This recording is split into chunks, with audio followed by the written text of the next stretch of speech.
আমাদের মসজিদে জুমার দিন ইমাম ও মুসল্লিবৃন্দ একত্রে ইয়া নবী সালাম আলাইকা দুরূদ পড়ে, এটা পড়া কি ঠিক হবে? দয়া করে জানাবেন। আপনারা যখন রাষ্ট্রীয় সঙ্গীত পড়েন আমার সোনার বাংলা, সেটাকে সম্মান জানানোর জন্য আপনারা দাঁড়িয়ে দাঁড়িয়ে পড়েন। আপনারা যখন আর আমার ভাইয়ের রক্তের আগুনে 21শে ফেব্রুয়ারি বলেন, তখন দাঁড়িয়ে দাঁড়িয়ে পড়েন সম্মান দেখানোর জন্য। একটা রাষ্ট্রের পতাকাকে আপনারা দাঁড়িয়ে সম্মান দেখান, যেটা দেখালো ইমানদার হবে না, না দেখালো কাফের হবে না, ঠিক না বেঠিক? তাহলে এমন একটা কাজ করেন কিন্তু দাঁড়িয়ে দাঁড়িয়ে সম্মান করেন, সেই ক্ষেত্রে কোনো মোল্লা মৌলবীর ফতোয়া নাই। আর আমাদের প্রিয় নবী যার কোনো তুলনা নাই, যেই নবীর জন্য আমরা সবাই দুনিয়ায় সৃষ্টি হয়েছি, যেই নবীর জন্য দুনিয়া আখিরাত কুল কায়নাত, সেই নবীর প্রেমে দাঁড়িয়ে দাঁড়িয়ে যদি সালাতুল সালাম পড়ি, তাহলে সেই ক্ষেত্রে কেউ যদি ফতোয়া দেয় মনে করতে হবে সে প্রকৃত ঈমানদার নয়, আলেম নয়। আলেম হলে তাদের আলেম আমার ভাই বলেছেন ইমদাদুল্লাহ মহাজের মক্কি রহমাতুল্লাহ আলাই, দেওবন্দীদের বড় বড় আলেমের উস্তাদ শায়েখ পীর, তিনি পর্যন্ত সালাতুল সালাম কিয়াম করে আদায় করা, যেটাকে আপনাদের ভাষায় বলেন মিলাদ কিয়াম, আমরা বলছি সেটা কোরআনের ভাষায় সালাতুল সালাম, দাঁড়িয়ে কিয়াম করে সালাতুল সালাম আদায় করা।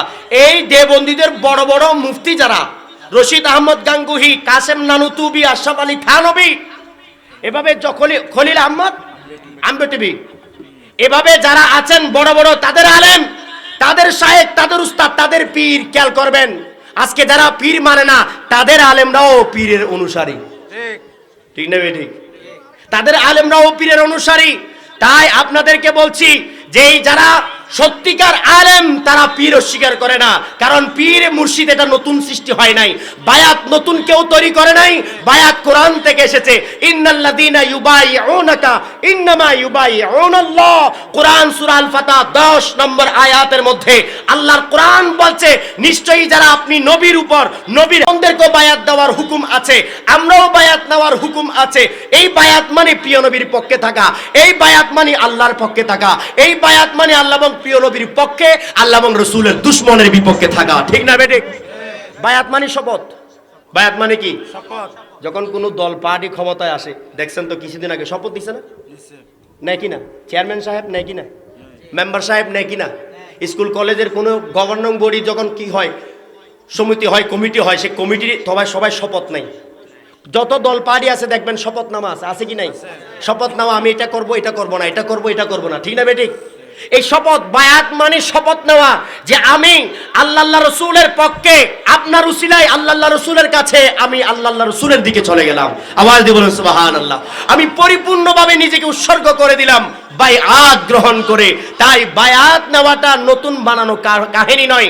বায়াত নিয়ে প্রত্যেকটা হাদিসের কিতাবে চ্যাপ্টার আছে, আমার কাছে সব গবেষণা আছে, এখন বিস্তারিত বলবো না। আপনারা জানেন আজকের যিনি প্রধান মেহমান, তিনি শুধু কোরআনের তাফসীর লিখেছেন তা নয়, তিনি বুখারী শরীফের ব্যাখ্যা গ্রন্থ লিখেছেন। যে বুখারী আলেম ওলামারা পড়তে পারে না, লিখবে তো দূরের কথা, পড়তেও পারে না অনেকেই, সেই বুখারী শরীফ তিনি অনুবাদ করে ব্যাখ্যা করে ব্যাপকভাবে 5000 পৃষ্ঠা দিয়ে 5টা খণ্ডের তিনি ব্যাখ্যা গ্রন্থ লিখেছেন। সুবহানাল্লাহ বলেন না? বাংলা ভাষায় এই ব্যাখ্যা গ্রন্থ আর কেউ লেখে নাই। আর সেই একজন এমন আলেম, তিনি তিরমিজি শরীফ, যেটা আমরা পড়ি মাদ্রাসায় পড়ানো হয়, সেই তিরমিজি শরীফের ব্যাখ্যা গ্রন্থ লিখছেন। সুবহানাল্লাহ। আপনারা জানেন এই তিরমিজি শরীফের মধ্যে অসংখ্য দলিল আদিল্লা আছে। তিরমিজির মধ্যে বায়াত নিয়ে একটা আলাদা চ্যাপ্টারও আছে।